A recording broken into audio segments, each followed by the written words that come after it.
ପୁଣି ହୃଦୟ ଜିତିଲେ ଧୋନି।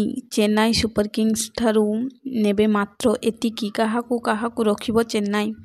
ଭାରତୀୟ କ୍ରିକେଟ ଦଳର ପୂର୍ବତନ ଅଧିନାୟକ ମହେନ୍ଦ୍ର ସିଂ ଧୋନି ଯଦିଓ ଆଇପିଏଲ୍ରେ ଚେନ୍ନାଇ ସୁପର କିଙ୍ଗସ୍ର ଅଧିନାୟକ ନାହାନ୍ତି, କିନ୍ତୁ ତାଙ୍କ ପ୍ରଶଂସକ ସଂଖ୍ୟାରେ ହ୍ରାସ ଘଟିନାହିଁ। ଆଜି ବି ତାଙ୍କ ପ୍ରଶଂସକମାନେ ପୂରା ଷ୍ଟାଡିୟମକୁ ହଳଦିଆ ରଙ୍ଗରେ ରଙ୍ଗେଇ ଦେଇଛନ୍ତି। ଧୋନି ମଧ୍ୟ ଗୋଟିଏ ପରେ ଗୋଟିଏ ନିଷ୍ପତ୍ତି ସହିତ ପ୍ରଶଂସକଙ୍କ ହୃଦୟ ଜିତିବାରେ ଲାଗିଛନ୍ତି। ଧୋନିଙ୍କ ହୃଦୟରେ ଚେନ୍ନାଇ ସୁପର କିଙ୍ଗସ୍ ଫ୍ରାଞ୍ଚାଇଜ୍ ପାଇଁ ଏକ ସ୍ୱତନ୍ତ୍ର ସ୍ଥାନ ଅଛି। ସେ ଏହାକୁ ଅନେକ ଥର ସାର୍ବଜନୀନ କରିଛନ୍ତି।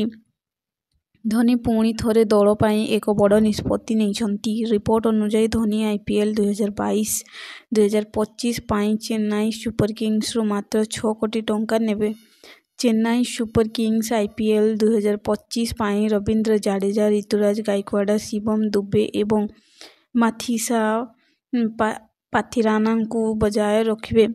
ଯଦିଓ ଧୋନିଙ୍କୁ ଜଣେ ଅନକ୍ୟାପ୍ଡ ଖେଳାଳି ଭାବରେ ରଖାଯାଏ, ତେବେ ଏହା ଘଟିବ ଯଦି ଧୋନିଙ୍କୁ ଜଣେ କ୍ୟାପ୍ଡ ଖେଳାଳି ଭାବରେ ରଖିବାକୁ ଅନୁମତି ନ ମିଳେ, ତେବେ ଚେନ୍ନାଇ ଏହାର ଯୋଜନା ବଦଳାଇ ପାରେ। ସମସ୍ତ 10ଟି ଆଇପିଏଲ୍ ଦଳକୁ ନଭେମ୍ବର 15 ପୂର୍ବରୁ ସେମାନଙ୍କ ରଖାଯାଇଥିବା ଏବଂ ମୁକ୍ତ ଖେଳାଳିଙ୍କ ତାଲିକା ପ୍ରକାଶ କରିବାକୁ ପଡ଼ିବ। ନିୟମ ଅନୁଯାୟୀ ସମସ୍ତ ଦଳ ମେଗା ନିଲାମ ପୂର୍ବରୁ କେବଳ 4 ଜଣ ଖେଳାଳିଙ୍କୁ ରଖିପାରିବେ। ଅନ୍ୟ ସମସ୍ତ ଖେଳାଳିମାନଙ୍କୁ ମୁକ୍ତ କରିବାକୁ ପଡ଼ିବ। ତଥାପି ଏଥର ଏହି ନିୟମରେ ପରିବର୍ତ୍ତନ ହୋଇପାରେ। କୁହାଯାଉଛି ଯେ ବର୍ତ୍ତମାନ ସମସ୍ତ ଦଳ 4 ଜଣ ପରିବର୍ତ୍ତେ 5 ଜଣ ଖେଳାଳିଙ୍କୁ ବଜାୟ ରଖିବେ, କିନ୍ତୁ ଏପର୍ଯ୍ୟନ୍ତ ଏହା ଆନୁଷ୍ଠାନିକ ଭାବେ ଘୋଷଣା ହୋଇନାହିଁ। Bureau report.